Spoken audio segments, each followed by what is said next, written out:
صل على سيدنا ومولانا محمد وعلى سيدنا علي وسيدتنا فاطمة وسيدتنا زينب وسيدنا حسن وسيدنا حسين.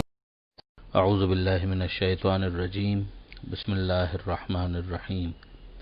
الحمد للہ رب العالمین والصلاة والسلام علی اشرف الانبیاء والمرسلین واہل بیتہ الطیبین الطاہرین المعصومین. اما بعد. سورہ مبارکہ نحل آیت نمبر 27 سے آیت نمبر 27 سے 34.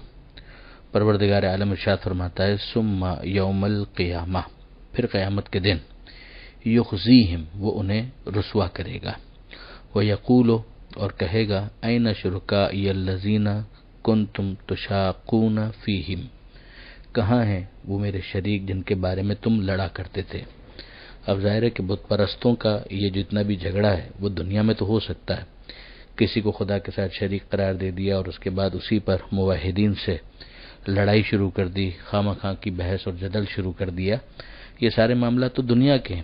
اب جب بغیر کسی دلیل کے وہ لڑتے رہے، دلیل تو آنی نہیں تھی، تو پھر میدان قیامت میں ان کا مقدر رسوائی کے سوا اور کچھ نہیں ہوگا. اور ان سے کہا جائے گا کہ بتاؤ وہ کہاں ہے تمہارے معبودان باطل جنہیں تم خدا کے ساتھ شریک کیا کرتے تھے اور جن کے بارے میں تم لڑا کرتے تھے. قال الذین اوتوا العلم، اور کہیں گے وہ کہ جن کو علم دیا گیا تھا، یعنی جو خدا کی طرف سے صاحبان علم تھے. اب ظاہر ہے کہ یہ انبیاء ہیں، ائمہ ہیں، علماء کاملین ہیں. وہ یہ کہیں گے کہ ان الخزي اليوم والسوء، آج کے دن رسوائی اور برائی کس کے لیے ہے؟ الکافرین، ان لوگوں کے لیے ہے کہ جنہوں نے کفر اختیار کیا. الذین تتوفاہم الملائکۃ، یہ وہ افراد ہیں کہ جن کی روحیں ملائکہ اس عالم میں قبض کر رہے ہوں گے کہ ظالمی انفسہم، کہ انہوں نے اپنے آپ پر ظلم کیا. یہ شرک کر کے انہوں نے کس کا نقصان کیا؟ انہوں نے اپنا ہی نقصان کیا. فَأَلْقَوُا السَّلَمَ، تو وہ اس موقع پر ہتھیار ڈال دیں گے. اب ظاہر ہے کہ جب وقت آخر آ گیا اور فرشتہ موت نظر آنا شروع ہو گیا تو اس موقع پر اب کس کی مجال ہے کہ وہ لڑ سکے؟ تو بالآخر ہتھیار ڈال دیں گے. مگر ڈالتے ڈالتے بھی ان کے یہ جملے ہوں گے کہ مَا كُنَّا نَعْمَلُ مِن سُوءٍ، کہ ہم تو کوئی بھی برا عمل نہیں کیا کرتے تھے، ہم کوئی برائی نہیں کرتے تھے. بلا، کیوں نہیں، ان اللہ علیم بما کنتم تعلمون، کہ یقیناً اللہ جانتا ہے، اللہ علم رکھتا ہے اسے جو تم اعمال کیا کرتے تھے. یعنی بظاہر فرشتوں کی طرف سے ان کو یہ رسپانس ملے گا، ان کو یہ جواب دیا جائے گا کہ اب تمہارے انکار کرنے سے کیا ہوتا ہے، اللہ کے علم میں ہے وہ سب کچھ جو تمہارے اعمال تھے. فادخلوا ابواب جہنم خالدین فیہا، تو داخل ہو جاؤ جہنم کے دروازوں سے ہمیشہ ہمیشہ کے لیے.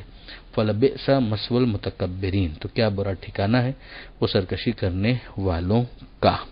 یعنی بالآخر جس کا انجام یہ نکل آئے تو پھر اس سے پہلے اگر دنیا کے مزے بھی اس نے کر لیے تو بھی اس کا کیا فائدہ ہوا کہ جس کا اینڈ ایسا ہے. اور الٹا بھی ہے کہ اگر دنیا کے اندر زحمتیں اور سختیاں بھی برداشت کر لیں اور اختتام جو ہے وہ جنت ہے، رضائے پروردگار ہے، تو اس سے اچھی بات کیا ہو سکتی ہے. وقیلا للذین اتقوا، اور کہا جائے گا ان لوگوں سے کہ جنہوں نے تقوی اختیار کیا. جب ان سے کہا جاتا ہے ماذا انزل ربکم، کیا نازل کیا تمہارے رب نے؟ قالوا خیرا، تو وہ کہتے ہیں خیر ہی نازل کیا، یعنی جو بھی خدا نے نازل کیا وہ سرتاپا خیر ہے.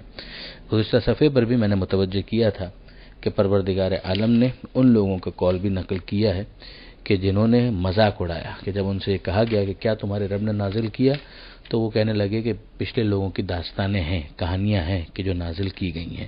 اور یہاں صاحبان تقویٰ کا جملہ ہے کہ جب ان سے یہ پوچھا جاتا ہے کہ کیا نازل کیا، تو وہ کہتے ہیں کہ خیر ہی خیر نازل کیا. للذین احسنوا فی ہذہ الدنیا حسنہ، ان لوگوں کے لیے کہ جنہوں نے اس دنیا میں اچھا کیا ان کے لیے اچھا ہے، یعنی یہاں کی اچھائی کا نتیجہ وہاں پر بھی اچھائی ہی کی صورت میں ظاہر ہوگا. وَلَدَارُ الْآخِرَةِ خیر، اور جو آخرت کا گھر ہے وہ تو یقیناً بہتر ہے. یعنی دنیا کے اندر نیکی کرنے کا جو حسن ہے جو اعمال کا وہ ان کی روح کے اندر سیٹسفیکشن کی صورت میں بھی ظاہر ہوگا، دنیا میں بھی برکتیں ان کو حاصل ہوں گی، اور پھر جو آخرت کا گھر ہے وہ تو یقیناً بہت بہتر ہے۔ وَلَنِعْمَ دَارُ الْمُتَّقِينَ، اور متقین کا یہ کتنا اچھا گھر ہے۔ تھوڑی دیر پہلے ہم پڑھ چکے فَلَبِئْسَ مَثْوَى الْمُتَكَبِّرِينَ کہ جہنم میں داخل ہونے کا ذکر تھا، اور کہا گیا کہ تکبر کرنے والوں کا کتنا برا ٹھکانہ ہے، اور یہاں پر کہا جا رہا ہے کہ یہ جنت جن کو مل رہی ہے آخرت کا گھر، وہ گھر آخرت کا متقین کے لیے کتنا اچھا ہے، اور وہ کیا ہے اسی کو آگے ایلوبریٹ کیا جا رہا ہے کہ جنات و عدن وہ ہیں ہمیشہ ہمیشہ کی رہنے والی جنتیں، یدخلونها جس میں وہ داخل ہوں گے، تجری من تحتها الانہار کہ جس کے نیچے نہریں بہہ رہی ہوں گی، یعنی ایور گرین، ہمیشہ ہمیشہ کے لیے سدا بہار، لہم فیہا ما یشاؤون جو وہ چاہیں گے انہیں وہاں پر ملے گا۔ کذالک یجزی اللہ المتقین، اللہ اسی طرح سے متقین کو، صاحبان تقوی کو جزا دیتا ہے۔ الذین تتوفاہم الملائکۃ طیبین، ان کی روحیں جب ملائکہ قبض کر رہے ہوں گے تو یہ پاک و پاکیزہ ہوں گے۔ ابھی پیچھے ہم پڑھ چکے کہ جو ظالمی انفسہم ہیں، یعنی جنہوں نے اپنے نفسوں پر ظلم کیا، ان کی روحیں جب ملائکہ قبض کر رہے ہوں گے تو ان کی کیا کیفیت ہوگی؟ پچھتاوا، افسوس، حسرت۔ اور یہاں پر یہ جو صاحبان تقوی ہیں کہ جنہوں نے تقوی کو اختیار کیا ہے، اپنی زندگی کو نظم و ضبط کے ماتحت کیا ہے، حلال و حرام کا خیال رکھا ہے، خدا کی مرضی کو پیش نظر رکھا ہے، ان کی جب ملائکہ روحیں قبض کر رہے ہوں گے تو وہ پاکیزگی کے عالم میں ہوں گے۔ یقولون سلام علیکم، ان سے ملائکہ کہیں گے تم پر سلامتی ہو۔ ایک مرتبہ پھر قرآنی انداز سلام ہمارے سامنے آ گیا کہ سلام علیکم ادخلوا الجنت، تمہارے لیے سلامتی ہی سلامتی ہے، داخل ہو جاؤ جنت میں، بما کنتم تعملون، اپنے اعمال کی وجہ سے جو تم کیا کرتے تھے۔ یعنی ایمان ہو گیا کوالیفیکیشن کا معاملہ کہ جس کے بعد پھر اعمال کی اسسمنٹ ہے، اور اعمال اچھے ہیں تو پھر اس کے بعد انسان کو یہ اعمال کا بدلہ اور جزا انسان کو پروردگار کی طرف سے ملتا ہے۔ هل ينظرون الا ان تأتيهم الملائکۃ، کیا وہ انتظار کرتے ہیں سوائے اس کے کہ فرشتے ان کے پاس آئیں، او یأتی امر ربک، یا تمہارے پروردگار کا حکم آ جائے، یعنی کس چیز کا انتظار کرنا ہے؟ جو کام کرنا ہے کام کرنا شروع کرو۔ ملائکہ یا موت کا فرشتہ آ گیا یا عذاب خدا نازل ہو گیا تو پھر تو مدت ختم ہے۔ کذالک فعل الذین من قبلہم، ایسا ہی کیا ان لوگوں نے کہ جو ان کے پیچھے تھے، پہلے تھے، یعنی وہ لوگ بھی اسی طرح سے اپنا وقت ضائع کرتے رہے اور یہ بھی اپنا وقت اسی طرح سے ضائع کر رہے ہیں۔ وما ظلمهم اللہ، اللہ نے ان پر ظلم نہیں کیا، ولکن کانوا انفسهم یظلمون، بلکہ وہ خود اپنے آپ پر ظلم کرتے رہے۔ یہ آیت بھی من جملہ ان آیتوں میں سے جن سے خدا کی عدالت ثابت ہوتی ہے۔ فاصابهم سیئات ما عملوا، تو پہنچی ان کو برائیاں، کس چیز کی؟ جو اعمال وہ انجام دے رہے تھے اسی کے نتائج برائیوں کی صورت میں ان تک پہنچے۔